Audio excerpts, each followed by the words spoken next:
Salut, c'est Corentin, j'espère que tu vas bien et que tu as la forme. On va pas tergiverser très longtemps. Si tu as cliqué sur cette vidéo, c'est pour arriver à te motiver rapidement. Donc voici ma méthode. Tout simplement, ferme les yeux, espère très fort pendant 5 secondes vouloir faire la chose que tu veux faire. Ouvre les yeux et tu seras en train de la faire et tu n'auras même pas eu besoin de motivation. Allez voilà, lâche un like si la vidéo t'a plu et n'oublie pas de t'abonner. On se retrouve dans la prochaine vidéo. Allez, ciao! Salut à toi, c'est Corentin, j'espère que tu vas bien et que tu as la forme. Comme tu l'as vu dans le titre de la vidéo, aujourd'hui dans cette vidéo on va parler de comment se motiver rapidement et du mythe de la motivation, plutôt l'inverse, d'abord le mythe de la motivation, puis comment se motiver rapidement. Donc cette fois pour de bon, pour de vrai, on va pas tergiverser plus longtemps et on va directement rentrer dans le cœur du sujet de cette vidéo en commençant tout d'abord avec le mythe de la motivation. Avant de commencer à t'expliquer comment tu peux te motiver rapidement, j'aimerais d'abord t'expliquer le mythe de la motivation, l'erreur la plus courante que les gens font lorsqu'ils pensent à la motivation, qui est tout simplement de croire que la motivation vient avant l'action. D'ailleurs, le mot motivation, ça vient du latin movere, qui signifie se mouvoir. Donc la vraie motivation, elle ne vient certainement pas avant le passage à l'action, mais elle vient lorsqu'on est en train de faire l'action en question, lorsqu'on est en mouvement, lorsqu'on commence à entrer dans le flow, dans cette zone où on est bien concentré dans la chose, dans l'activité qu'on est en train de faire. Un exemple tout bête, mais moi pour tourner cette vidéo, avant de la tourner, je n'étais pas vraiment motivé, au contraire j'éprouvais plutôt de la résistance comme je vais t'expliquer juste après, mais c'est en commençant à tourner la vidéo que la motivation est venue. Donc parler de motivation avant d'être passé à l'action, ça n'a en soi pas vraiment de sens. On devrait plutôt parler d'envie ou de non-envie. Car lorsque tu penses ne pas être motivé pour faire quelque chose, en fait tu n'as plutôt pas envie de faire cette chose. Car logiquement, si tu es bien dans ton lit, au chaud, pourquoi est-ce que ton cerveau te pousserait, aurait envie d'aller courir dehors dans le froid et de te faire un petit peu mal en courant, ou lorsque tu es tranquille dans ton canapé en train de regarder une série Netflix, pourquoi est-ce que ton cerveau te pousserait à te mettre sur ton bureau pour faire ton travail pour les cours? Bah, il n'y a pas vraiment de raison. Donc c'est plutôt de la non-envie qu'on éprouve avant le passage à l'action au lieu de fait de tout simplement ne pas être motivé. Et c'est là qu'il y a un principe super important à comprendre. S'il y a bien un livre qui a clairement changé la façon dont je voyais le passage à l'action et la motivation, c'est ce petit livre-ci, ce génial petit livre qui s'appelle The War of Art de Steven Pressfield. Steven Pressfield, c'est tout simplement un écrivain qui écrit d'habitude plus des livres du style roman, mais il a aussi écrit quelques livres un petit peu plus sur la productivité, le développement perso, etc. où il explique un petit peu comment lui fait pour écrire ses livres qui sont plus des romans. Et dans ce livre aussi, Steven Pressfield nous explique que dans 99% des cas, ce qui nous freine dans le passage à l'action, c'est ce qui s'appelle la résistance. La résistance, c'est cette espèce de force qui vient vraiment contre nous et surtout dans notre mental, qui nous freine un petit peu dans le passage à l'action lorsqu'on veut faire une action, lorsqu'on doit faire une action dont la récompense n'est pas instantanée, qui n'apporte pas de gratification instantanée, mais dont les résultats arrivent en différé, du style travailler pour les cours, du style faire du sport, du style travailler pour un projet perso, etc. Tandis que si tu te dis bah je vais regarder une série Netflix, je vais aller manger un burger, ça il n'y a presque pas de résistance car tu sais que tu auras une récompense instantanée. Et cette résistance, elle peut prendre plein de formes différentes. Cela peut être ton environnement, les personnes autour de toi. Si par exemple tu avais prévu de travailler sur quelque chose, puis qu'on te dit allez viens profiter un petit peu, etc. Forcément tu vas être tenté. Ça peut être des événements imprévus qui arrivent comme ça et avec lesquels tu dois gérer. Ou bien ça peut tout simplement être, dans la majorité des cas, je trouve en tout cas pour mon cas personnel, la petite voix dans ta tête qui te trouvera 1001 excuses pour ne pas que tu passes à l'action. Et la résistance, elle a différentes caractéristiques, comme le fait qu'elle est valable pour tout le monde. Elle sera toujours là dès que tu veux faire une action qui n'apporte pas de gratification instantanée. Elle sera d'autant plus forte que tu commences l'action ou que tu es à la fin de celle-ci. Elle te poussera toujours à trouver plein d'excuses pour ne pas passer à l'action. Elle se nourrit de la peur, mais aussi et surtout, elle peut être vaincue. Steven Pressfield le dit lui-même dans son livre, pour vaincre la résistance, il n'y a pas 36 solutions, tu dois lui foncer dedans et la frapper tout simplement le plus fort et le plus vite possible. C'est un petit peu comme si tu veux enfoncer une porte avec un bélier, eh bien tu dois y aller très fort et très vite. C'est pareil avec la résistance, tu dois lui frapper très fort dessus, essayer vraiment de lui foncer dedans, sinon c'est elle qui gagnera et tu continueras à procrastiner. Et pour ça, il y a un petit hack assez sympa à utiliser.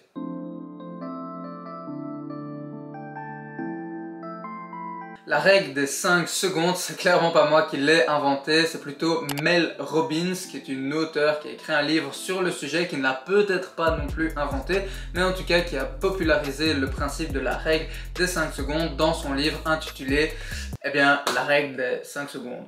Le principe de cette règle des 5 secondes, c'est vraiment super simple à comprendre, mais parfois un peu plus compliqué à appliquer. Tout simplement que puisque notre cerveau n'aime pas passer à l'action pour faire des choses difficiles, et par difficile, ici j'entends des actions qui n'apportent pas de gratification instantanée, eh bien tout simplement il ne faut pas lui laisser le choix, il faut agir très vite et ce en maximum 5 secondes. Donc comment ça se passe concrètement? Eh bien tout simplement, lorsque tu veux passer à l'action et que tu commences à sentir un petit peu cette résistance, que la petite voix dans ta tête arrive qui te pousse à ne pas passer à l'action, très vite, en un éclair, tu fermes le clapet à la petite voix dans ta tête, tu mets ton cerveau sur off et tu passes à l'action. Tu ne te laisses pas le temps de réfléchir, tu passes juste à l'action. Bien évidemment, il ne faut pas faire ça pour n'importe quoi. Ici, je parle des actions de nouveau qui n'apportent pas de gratification instantanée, des actions qui vont être utiles du style travailler, faire du sport, etc. Bon, si c'est pour claquer 2000 € chez Gucci, il faut peut-être réfléchir un petit peu plus. Alors au début ça peut être difficile, désagréable, inconfortable, mais tu verras que si tu es vraiment bien concentré sur ce que tu fais, une fois passé quelques minutes, tu vas arriver dans le flow. Le flow, c'est cet état où lorsque tu es vraiment concentré sur quelque chose, lorsque tu es vraiment pris par une activité, eh bien tu es vraiment ultra concentré dessus et tu ne penses presque plus à autre chose et c'est à ce moment-là que la vraie motivation apparaît. Une fois que tu es en mouvement, une fois que tu es passé à l'action, c'est là vraiment que tu vas te sentir motivé et parfois tu seras tellement motivé que tu n'auras pas envie d'arrêter ce que tu fais et tu vas faire tout en sorte pour continuer de pouvoir faire ce que tu fais et qu'on ne t'interrompt pas. C'est là vraiment que la motivation arrive et c'est à ce moment-là qu'on est vraiment dans le flow et personnellement, je trouve cette sensation ultra agréable. Une fois que tu auras fini ce que tu voulais faire ou que tu devais faire, que tu l'auras fait pour de bon, que tu auras défoncé la résistance, eh bien tu te sentiras fier. Et ça pour moi c'est une des meilleures récompenses, encore mieux qu'une récompense matérielle ou quoi que ce soit, c'est de se sentir fier personnellement d'être quand même passé à l'action, de l'avoir fait malgré la résistance, malgré le fait qu'on n'avait pas envie, malgré le fait qu'on s'était trouvé 1001 excuses, etc.